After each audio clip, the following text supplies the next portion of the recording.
कैसे हैं आप लोग? पढ़ाई जारी होंगे सबका। आइए आज का जो करंट है वो लेकर के आए हैं और शुरू करने से पहले आप लोग सुनिए।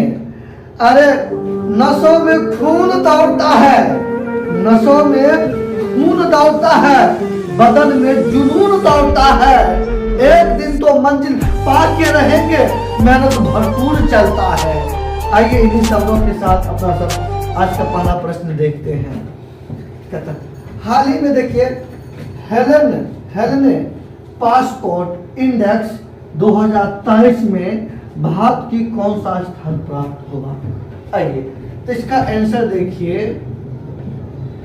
इस इंडेक्स में 2023 में अब ये जारी हुए हैं, भारत को स्थान प्राप्त हुए हैं 85।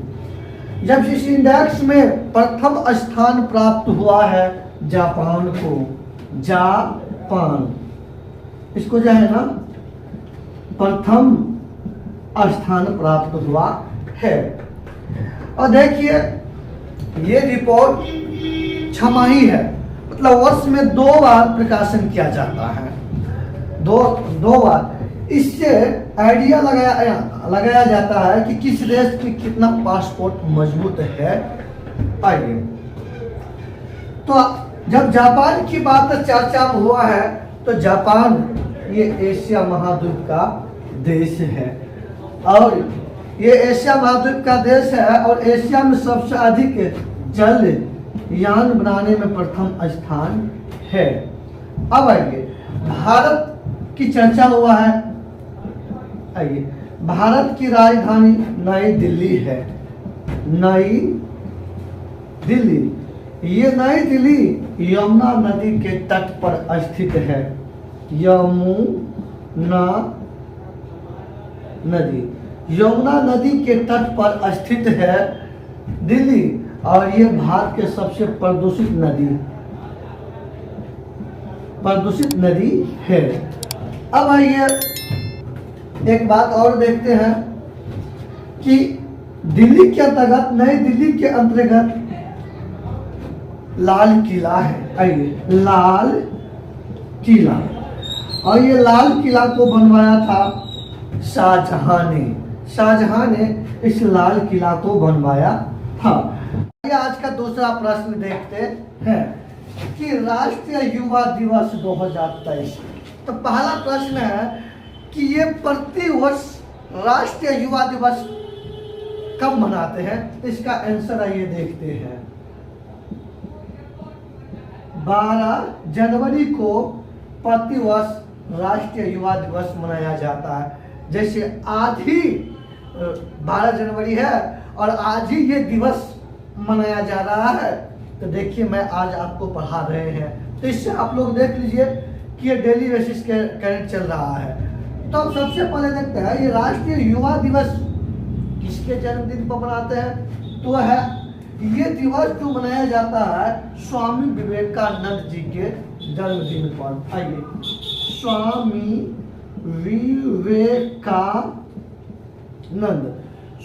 विवेकानंद जी के इन्हीं के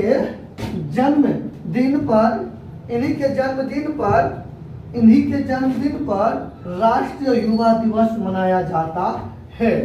अब आइए तो स्वामी विवेकानंद जी का जन्म हुए थे 12 जनवरी 1863 ईस्वी को। 12 जनवरी 1863 ईस्वी को स्वामी विवेकानंद जी का जन्म हुआ कोलकाता के अंतर्गत। आइए और इनके गुरु के नाम है रामकृष्ण परमहंस।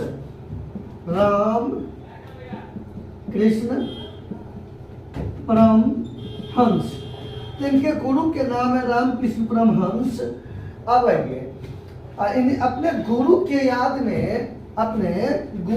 याद में स्वामी विवेकानंद ने 1897 ईस्वी में रामकृष्ण मिशन की स्थापना की है। रामकृष्ण मिशन की स्थापना 1897 ईस्वी में किया गया और ये इसकी स्थापना हुआ मुंबई में। अब ये स्वामी विवेकानंद जी, इनके बचपन का नाम है नरेंद्र नाथ दत्त। आइए, नरेंद्र नाथ दत्त इनके बचपन का नाम है। और स्वामी विवेकानंद ने ये 1893 ईस्वी में अमेरिका के शिकागो नामक स्थान पर विश्व धर्म संसद का आयोजन हो रहा था और उनमें भाग लिए। शिकागो शहर ये अमेरिका के अंतर्गत है और इसी में भाग लिए और यहाँ पे इनके संबोधन से पूरे विश्व प्रभावित हुए और इनके संबोधन से प्रभावित हो करके इन्हें जो है तूफानी हिंदू कहा गया, नव धर्म प्रचारक के रूप में इन्हें जाना गया। आइए आज का तीसरा प्रश्न देखते हैं कि भारत ने किस देश के सबरागमुआ विश्वविद्यालय में हिंदी पीठ स्थापित करने के लिए समझौता ज्ञापन पर हस्ताक्षर किए हैं? ताइए इसका आंसर देखते हैं। श्रीलंका। तो सबसे पहले देखिए, अभी मतलब ये श्रीलंका के अंतर्गत ये विश्वविद्यालय है और यहाँ पे जो है ना, मतलब इस विश्वविद्यालय में जो है अब हिंदी की पढ़ाई, मतलब हिंदी में पढ़ाई की शुरुआत होंगे। अब सबसे बड़ी बात है, जब श्रीलंका की चर्चा आया है, ये श्रीलंका भारत के पड़ोसी देश है। तो अब ये सबसे पहले देखते हैं, ध्यान दीजिए। ये आपको इधर अरब सागर, इधर बंगाल खाड़ी, हिंद महासागर और यहाँ पे आपको है श्रीलंका। ये आपको देखिए श्रीलंका, ये श्रीलंका है। अब ये भारत की पड़ोसी देश है। अब जब भारत की पड़ोसी देश है, ऐसे दोनों के बीच में जो सीमा बनता है, दोनों के बीच में सीमा, इसका नाम है पाक जलडमरू मध्य या मन्नार की खाड़ी।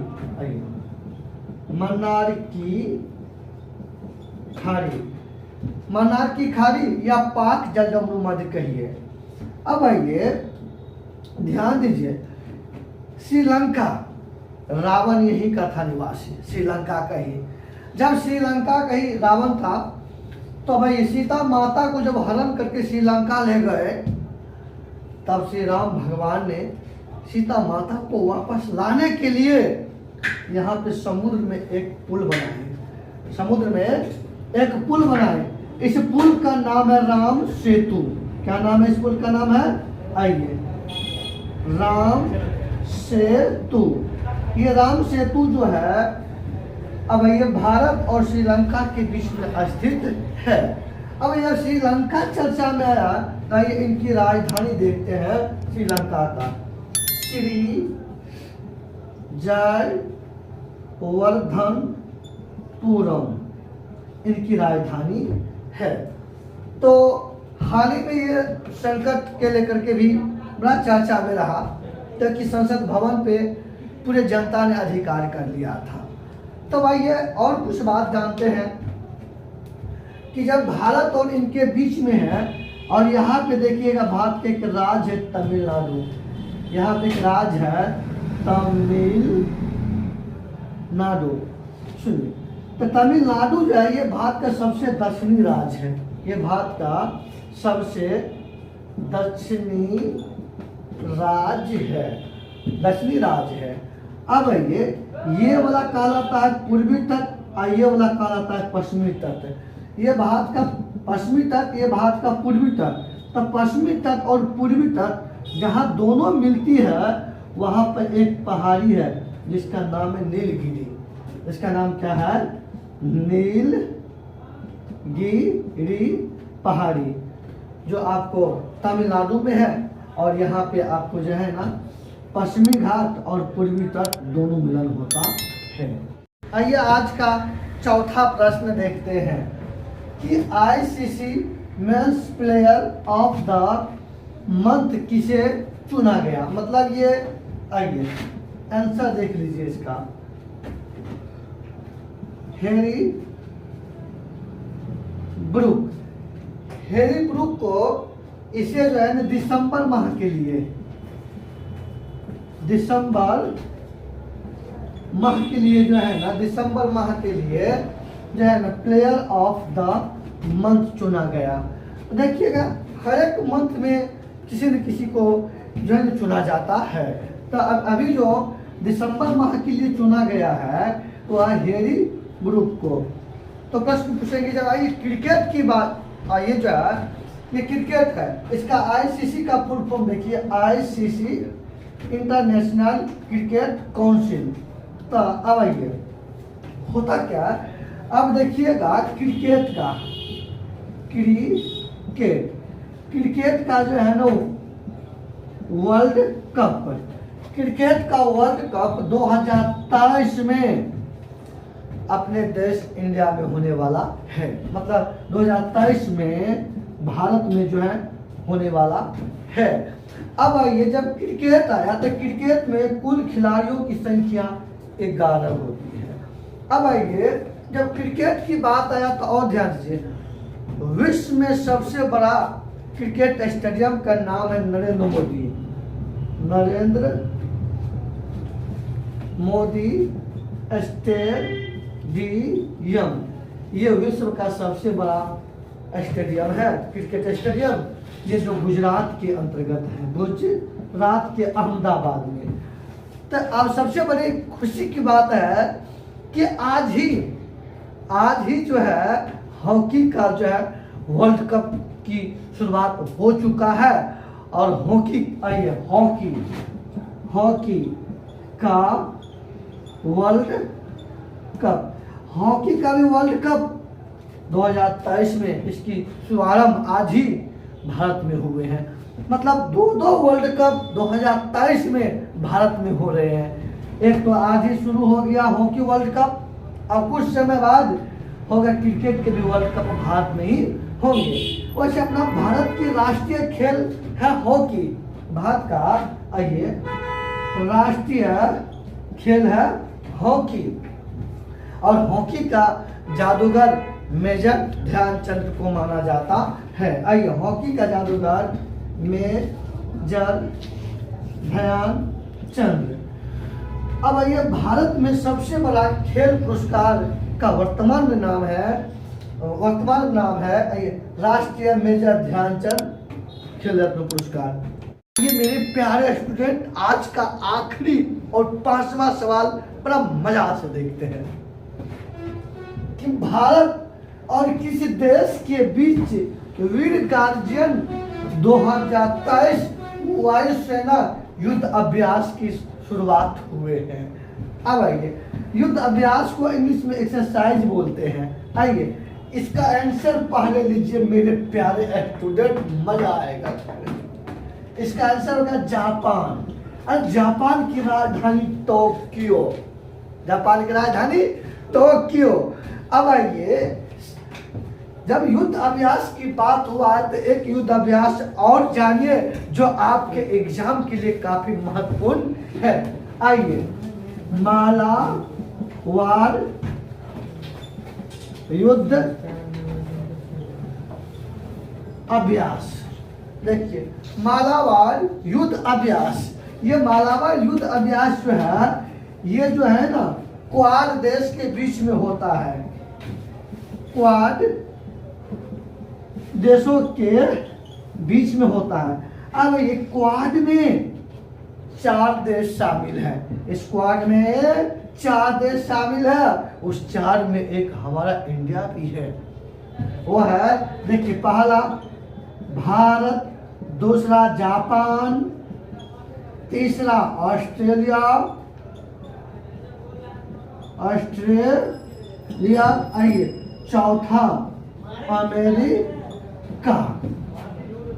अब देखिए मालाबार युद्ध अभ्यास जो है ये वो युद्ध अभ्यास इस क्वाड देशों के बीच में होता है। और क्वाड देश में 4 देश शामिल है, एक है भारत, जापान, ऑस्ट्रेलिया और अमेरिका। ध्यान दीजिए कि युद्ध अभ्यास से फायदा क्या होता है कि हम अपना टेक्नोलॉजी उस देश को दी और उस देश से हम लिए। इससे क्या होता है कि सेना की शक्ति में वृद्धि होता है, और सेना की शक्ति में वृद्धि होगा तो दुश्मन को छगे छुड़ा देंगे।